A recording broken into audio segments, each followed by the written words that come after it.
harga pokok karena dia di pulau kan tinggi. Iya. Nah, inflasinya jadi tinggi. Ya. Nah, saya pernah juga menyampaikan, lah kondisi Bangka Belitung seperti ini, orang tidak bisa sejahtera. Distribusi barang karena gelombangnya tinggi, dia tidak bisa masuk seperti itu. Atau lewat mentoknya kejauhan, jadi harga juga masih tinggi. Oke. Terkait yang paling penting menurut saya sebenarnya supaya orang ini sering datang sana soal harga tiket. Tiket Mas, kalau tiketnya mahal gimana orang mau? Sekarang tuh ke Belitung berapa? Sejutaan ya Pak? Iya lebih kurang begitu. Tapi memang terjadi dilematisnya ketika tambang berjalan, lingkungannya juga rusak.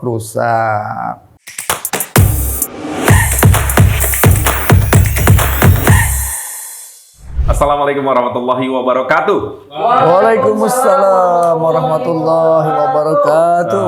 Makasih teman-teman sudah kasih semangat ya. Hari ini kita akan berkunjung ke daerah pemilihan yang alamnya indah ya. Bangka tuh alamnya indah, Belitung juga indah, dan makanannya enak-enak, orangnya ramah, ya, budayanya kayaknya sebagian Melayu. Dan kita ingin tahu seperti apa dinamika politik di sana, karena kami hadirkan satu orang calon anggota legislatif yang jauh-jauh terbang dari Belitung menuju Jakarta, karena dengan sangat hormat kami sampaikan selamat datang dan penghargaan untuk Bapak Muhammad Amin. Assalamualaikum Pak. Waalaikumsalam warahmatullahi wabarakatuh. Waalaikumsalam warahmatullahi wabarakatuh. Ini kayak Haji Roma Irama. Pak Amin, ini tulus kami ucapkan terima kasih Bapak hadir menerima undangan kami untuk ngobrol. Kenapa kami buat podcast ini Pak Amin? Kami berharap yang memilih itu punya landasan suka atau tidak suka itu wajar, tetapi kami berharap relevan tidak relevan juga menjadi pilihan begitu ya. Dan Pak Amin hadir di sini, kami berharap bisa memberikan pendidikan politik, edukasi politik kepada masyarakat begitu. Khususnya untuk di Dapil Pak Amin itu adalah Dapil Bangka Belitung. Siap. Bangka Belitung ya Pak ya. Nomor urut 3. Dan kami ingin banyak belajar dengan Bapak. Kami tahu Bapak sebelumnya sudah menjadi politisi di sana, sehingga tentu pemahaman demografi, sosialnya relatif mapan, karena kami perlu informasi dari Bapak. Pak Amin, sebagian dari kami tentu sudah mengenal Pak Amin, tapi sebagiannya lagi yang belum. Kami minta Bapak perkenalkan secara singkat profil Bapak apa, portofolio Bapak apa, aktivitas yang biasa Bapak lakukan atau capaian atau achievement juga boleh kalau Bapak ada hal-hal yang ingin disampaikan ke masyarakat. Silakan Pak Amin.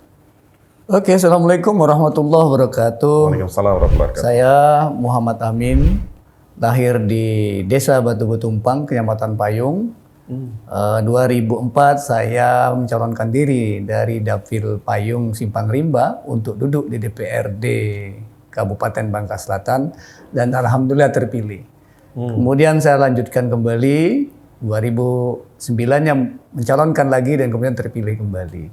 Setelah itu alhamdulillah saya mencalonkan diri ke DPR Provinsi Bangka Belitung dan terpilih kembali dari tahun 2009 sampai 2009 sampai 2014. Kemudian saya mencalonkan diri lagi 2014 ke 2019.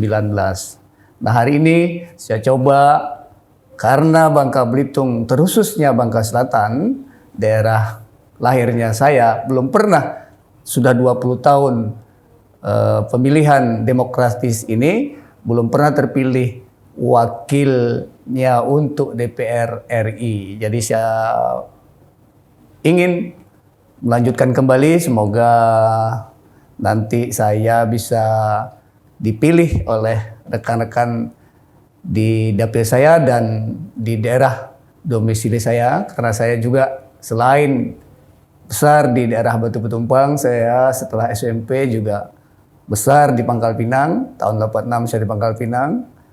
Saya sekolah di Madrasah Sanawiyah Negeri, dan kemudian saya melanjutkan ke PGA dari tahun 86 Saya di Pangkal Pinang sampai tahun 2011 dan kemudian saya sekarang berdomisili di Bangka Tengah, khususnya daerah Pangkalan Baru, Kecamatan Pangkalan Baru, desanya Padang Baru. Jadi saya hari ini sebenarnya sudah di 2 kabupaten dan 1 provinsi, tinggalnya begitu Bapak Ibu. Latar belakangnya dulu ya saya petani sama seperti yang lain di Bangka Belitung, terutama tani lada atau sahang. Gitu. Oh, lada terbaik tuh salah satu di sana ya Pak? Siap, lada putih terbaik di Bangka Belitung. Oke. Ya. Boleh kita lanjutkan obrolan ya Pak ya? Siap. Tadi profilnya sudah cukup melengkapi pemahaman kita soal Bapak. Pak, saya sebelum masuk ke hal-hal teknis, saya mau nanya yang personal. Dari petani lada, kemudian memilih jalur politik tuh ceritanya gimana saat itu Pak? Oh iya, sebelumnya memang kita sudah karena dari IAIN ya, dari IAIN kita Jurusan pulang, apa dulu Pak? Iya, ambil di diploma ya, diploma. Jurusannya? Jurusan guru. Guru. Oh ya, lanjut. Nah, terus kita balik kampung ya berkebun lada. Ya dari 96 ya, 96 97 saya berkebun lada, terus kemudian 2004 karena kita dulu ada teman-teman yang memang ngurus partai politik. Sebelumnya juga kita bercimpung dengan teman-teman partai politik. Juga kita sebelumnya berkecimpung juga di IPNO. Kan saya dulu Nahdlatul Ulama ya. Kemudian kita juga kalau dulunya juga dari Banser. Jadi memang sebelumnya kita senang berorganisasi. Waktu di Sanawiyahnya juga kita ketua OSIS. Oh, Masya ya. Allah. Alhamdulillah dari bakat itu mungkin ada keinginan kita coba mensosialisasi diri, kita turun. Kemudian alhamdulillah 2004 itu langsung terpilih. Jadi Bapak udah 3 periode di DPRD ya? 4 periode. 4 periode. Dahsyat. Oke, Pak Amin. Sekarang kita ngobrol soal Bangka Belitung. Tentu Bapak bisa dibilang cukup senior ya, bukan orang baru di perpolitikan lokal di Bangka Belitung. Itu kalau Bapak melihat Bangka Belitung hari ini, masalah-masalah yang paling esensial atau aktual itu yang Bapak rasakan atau yang Bapak temui bersama masyarakat sebenarnya apa Pak? Masalahnya tentu hampir sama lah ya, soal harga-harga mungkin seperti itu. Sembako tentunya kan Bangka Belitung ini kan kepulauan.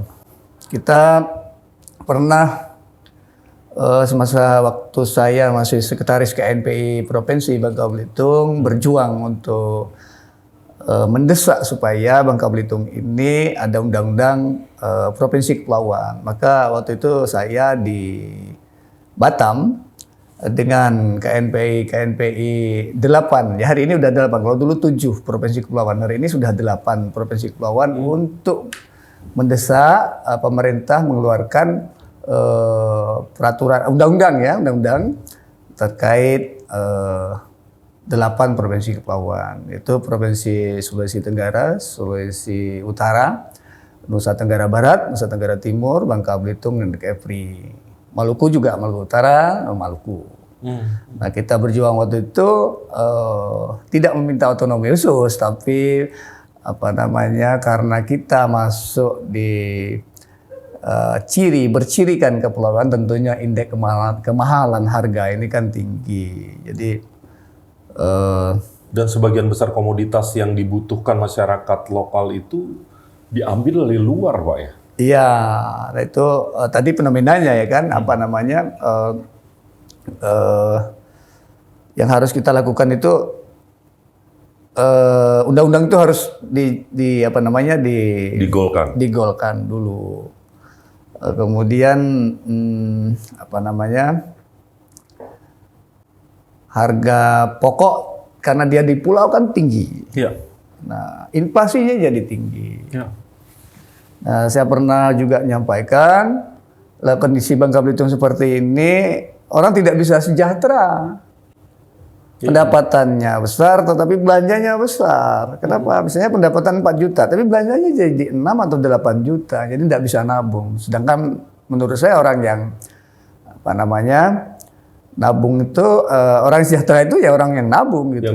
Yang bisa menabung. Nah, karena dia inflasi, dia tidak bisa nabung. Nah, penyebabnya apa? Penyebabnya tentunya adalah distribusi barang. Itu pertama. Kedua, tidak produsen, tidak memproduksi, misalnya seperti itu. Nah, itu kenapa nggak memproduksi ya, Pak? Karena memang kompleksitas tadi, ada petani, ada tambang gitu ya.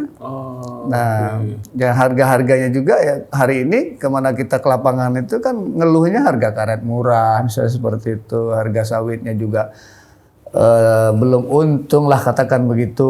Harusnya di atas 2.500 per kilo baru dia untung. Kenapa dia belum untung? Karena pupuknya harganya mahal. Nah, tugas kita ke depan bagaimana ini negara ya harus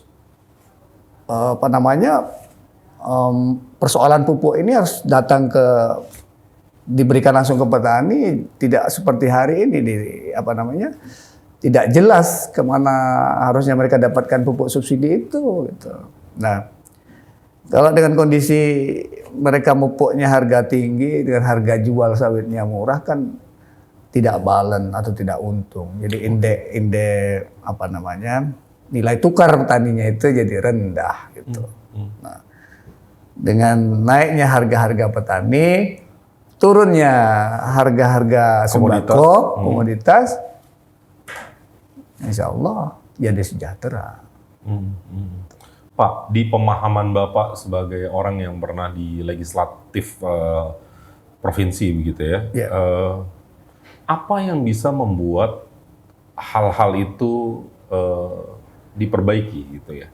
Tadi harga komoditasnya semakin baik, ketersediaan pupuknya juga semakin baik. Apa yang sebenarnya bisa diintervensi untuk memperbaiki kondisi di sana, Pak? Yang bisa diintervensi distribusi barang. Ya. Ada pelabuhan misalnya yang pelabuhan. Lebih besar? Nah, ini yang jadi kendala kita hari ini di sana. Pelabuhannya ada pelabuhan Pangkal Balam misalnya, pelabuhan Mentok gitu. Tapi kan kadang-kadang distribusi barang karena gelombangnya tinggi dia tidak bisa masuk seperti itu. Atau lewat Mentoknya kejauhan, jadi harga juga masih tinggi. Oke. Pak, sekarang di luar komoditas, Pak. Sepengetahuan kami, Bangka Belitung itu potensi pariwisatanya kan juga luar biasa, Pak ya. Betul. Misalnya di Belitung ya, itu kan pantainya indah-indah, batunya tuh besar-besar, unik-unik gitu ya, Pak ya. Dan bahkan kan industri film pernah cukup menyorot daerah Belitung sebagai destinasi syuting gitu ya. Dan nggak hanya Laskar Pelangi ya, tapi kami mencatat nih ada Pulau Lebong, ada Pantai Tanjung Tinggi, Pulau Lengkuas, Pantai Lengkuas, itu kan besar sekali ya. Bapak melihatnya seperti apa per hari ini? Apakah itu sudah cukup optimal dalam artian memberikan manfaat kepada masyarakat atau sebenarnya masih bisa dibesarkan lebih baik lagi? Ya, pertama kita bersyukur karena Bangka Belitung, terkhususnya Pulau Belitung, itu sudah masuk destinasi wisata nasional. Dan tentunya harus kita lanjutkan. Memang membangun pariwisata itu kan memang tidak dengan mudah karena banyak komponen-komponen lain yang harus ikut di dalam pengembangannya gitu kan. Terkait yang paling penting menurut saya sebenarnya supaya orang sering datang sana soal harga tiket. Tiket Mas, kalau tiketnya mahal gimana orang mau? Sekarang ke Belitung berapa? Sejutaan ya, Pak? Iya, lebih kurang begitu. Padahal dulu sebelum pandemi itu sempat di bawah 600, 700 ya, Pak? Iya, betul. Nah, menurut saya itu yang paling penting. Pemerintah pusat mengintervensi, jaraknya dekat kok harganya segitu. Nah, bagaimana orang akan berulang-ulang mengunjunginya kalau di harga tiketnya juga tinggi. Nah, tentunya juga infrastruktur jalan ya. Kita kemarin dari provinsi memang sudah sepakat untuk memberikan anggaran lebih ke Belitung gitu untuk supaya infrastruktur jalannya bagus. Dan alhamdulillah Bangka Belitung hari ini juga 3 nasional untuk jalan gitu kan. Selebihnya memang ketika membangun pariwisata tentunya dampak masyarakat lokalnya yang hari ini perlu ya kita buat untuk memberikan pendapatan kepada masyarakat karena kurangnya kunjungan misalnya seperti itu, karena tidak ada yang akan dilihat membawa berulang-ulang tadi ya, misalnya kita buat budaya lokalnya jadi kalender wisata misalnya, atau main gasing gitu ya, karena gasing juga ada satu mainan orang Bangka Belitung yang jarang dimainkan di daerah lain. Nah itu bisa juga dibuat arenanya di sana atau lomba agenda wisatanya atau kalender wisatanya. Kalau Pak Amin lihat Pak, ini saya agak ngerti sedikit soal pariwisata. Biasanya tuh di industri pariwisata tuh destinasi itu faktor penting, tetapi yang nggak kalah penting atraksinya. Atraksinya. Nah, Bapak melihat atraksi yang baik yang sifatnya memang sudah ada atau kebaruan-kebaruan yang baru itu di Belitung cukup oke nggak, Mbak? Atau Bapak justru melihat sebaliknya, ini belum tereksplor atraksi-atraksi yang unik, karena kan kalau kita ngeliat Singapura misalnya itu kan atraksinya berubah terus ya. Mungkin hari ini kita ke sana ngunjungin Marina Bay Sands, besok kita ngunjungin yang lain, besok ngunjungin, kan banyak sekali atraksinya gitu. Gimana kalau Bapak ngeliat di Belitung? Udah belum. Kalau ke itu makanya tadi harus ke tingkat itu atraksinya. Ya, kalau misalnya budaya lokalnya dulu ada Dulmulu istilahnya ya. Bersandiwara Dulmulu. Nah, atraksi lain yang belum begitu. Nah, mudah-mudahan aja lah nanti kalau ada investor pariwisata yang mau ke sana ya, saya yakin dari destinasinya saya yakin maju, Mas. Saya yakin maju. Saya sebenarnya ngeliat Bangka Belitung tuh potensinya dahsyat Pak ya. Perkebunannya oke, ya kan, ada lada, ada sawit. Betul. Pariwisatanya bagus. Betul. Nah, ini sektor lainnya nih, pertambangan. Ya. Kan timah juga ada di sana ya Pak ya? Betul. Bahkan pembuat smartphone atau produsen smartphone dunia tuh kayak Nokia, Sony, BlackBerry, Motorola, LG segala macam tuh ya bilang produknya sebagian berasal dari sana gitu ya. Nah, itu memberikan dampak positif nggak Pak selama ini Pak kehadiran pertambangan di sana? Atau jangan-jangan kita masuk pada kutukan sumber daya alam? Biasanya provinsi yang sumber daya alamnya gede itu malah miskin Pak. Bapak ngeliatnya gimana? Tidak bisa kita pungkiri pertumbuhan ekonomi Bangka Belitung itu masih di atas 40% disumbang dari sektor tambang. Tapi memang terjadi dilematisnya ketika tambang berjalan, lingkungannya juga rusak. Nah ini menjadi problem di Bangka Belitung. Tapi kemudian kalau tiba-tiba misalnya kita stop soal tambang, itu mempengaruhi pertumbuhan ekonomi itu, gitu kan. Jadi sebenarnya menurut kita tetap tambangnya tidak bisa, karena juga BUMN-nya ada di sana. Ketika BUMN-nya dimatikan juga akan mempengaruhi juga orang yang tidak kerja, berapa ribu tenaga kerja yang hilang kan begitu. Tapi kemudian sustainable dari pertambangan itu yang kita harapkan.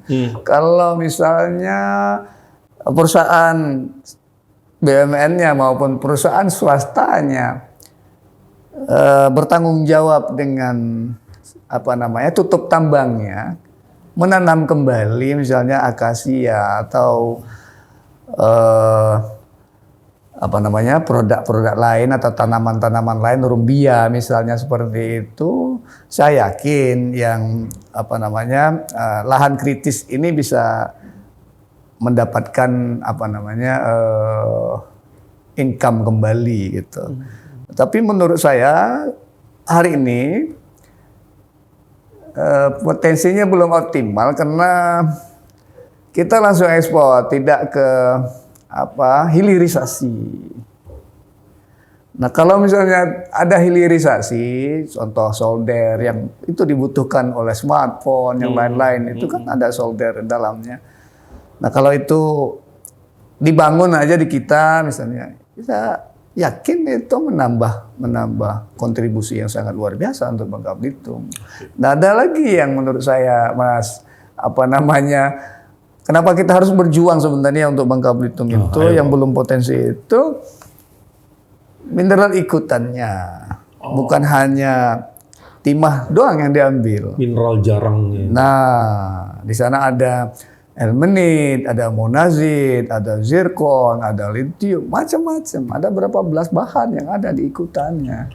Nah, kalau menurut saya, sekiranya pemerintah pusat memberikan regulasi terhadap beberapa deposit ini, saya yakin sebenarnya lubang tidak banyak, Mas. Tidak banyak lubang. Maksud saya, setiap bahan atau deposit yang diambil itu ada nilai dan negara melalui badan usaha milik negaranya ikut mencari solusi atau membuat tambah nilai baru atau pabrik.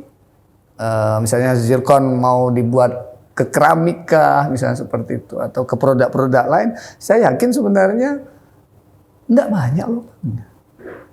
Hari ini kan cuma ambil timahnya, ambil sini habis, karena dia aluvial, gali lagi di sana ada lubang lagi. Nah, hari ini juga pasir kan belum dimanfaatkan, pasir-pasirnya sudah di atas. Coba kalau pemerintah pusat membuat pabrik pasir kuarsa yang bergerak arahnya ke kaca, gelas, botol misalnya, ya kaya. Makanya saya bilang, jangan tinggalkan Bangka Belitung. 40 tahun ke depan Bangka Belitung masih kaya raya.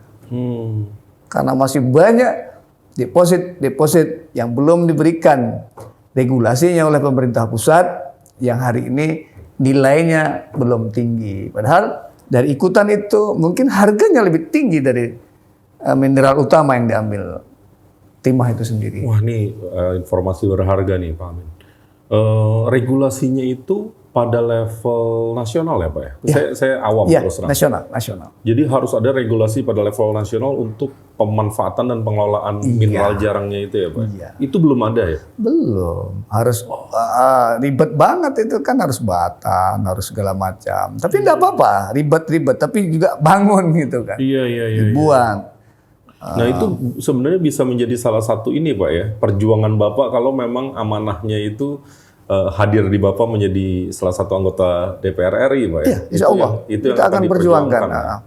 Jadi antara lingkungan dan tambangnya ini sustainable-nya begitu, ya lingkungannya diatasi dengan tadi. Yang kritis harus dibuatkan program untuk rehabilitasi lahan gitu ya, lahan kritis gitu.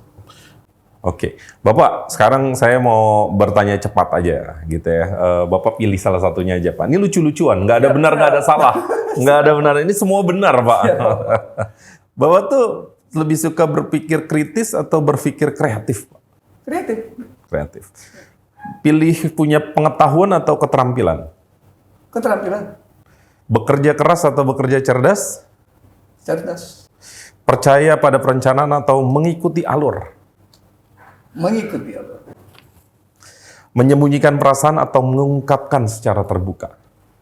Mengungkapkan secara terbuka. Mencapai impian atau menyesuaikan dengan kondisi? Menyesuaikan dengan kondisi. Wah, konsisten tuh. Bekerja sendiri atau bekerja dalam tim? Tim. Menjalani rutinitas atau mengejar ambisi? Rutinitas. Wah, terima kasih Pak. Jadi ini agak filosofis sebenarnya. Kita ingin tahu Bapak seperti apa. Tapi menyenangkan, Bapak tim player gitu ya, bukan Superman. Tim player itu penting dan layaknya sebuah politisi kadang-kadang fleksibilitas itu dibutuhkan ya. Tadi kami membacanya seperti itu. Oke, Bapak, ini segmen terakhir namanya Hai Anak Muda. Segmen ini benar-benar kami dedikasikan para caleg bicara langsung ke anak muda. Kenapa? Karena anak muda ini yang paling banyak sekarang jumlahnya di antara semua ragam pemilih dia 53% jumlah anak muda kita, zilenial maupun milenial, 40%-nya itu pemilih pertama. Mereka nggak pernah punya experience milih.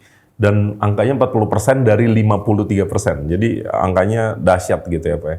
Dan karenanya kita berjuang untuk memperkenalkan anggota legislatif kita dan calon anggota legislatif kita kepada anak muda.